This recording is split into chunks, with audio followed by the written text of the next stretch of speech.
আচ্ছা, যে আসিয়া যে রেপ কেসটা হলো, মানে ছোট বাচ্চা, তার আসামির মৃত্যুদণ্ড হইছে। ফাঁসি কি এখনো হইছে?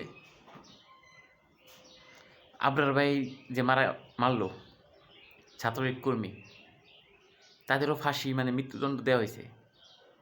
2-3 বছর মানে চলে গেল, ফাঁসি কি সবার হয়েছে? প্রতিনিয়ত বাংলাদেশে কত রেপ, মানে ধর্ষণ হবেই। যদি অনলাইন প্ল্যাটফর্ম না থাকতো, কাউকে ধরতো পর্যন্ত না। আপনারা খালি বিচার চান। কার কাছে চান? কার কাছে? যাদের কাছে চান ওরাই তো ভাই ভালো না, বা সিস্টেমের সব দিকই তো ভাই ঠিক না। মানে সব কিছু ঠিক না করে আপনারা বিচার চান। আপনাদের মতো বোকা চৌধুরী,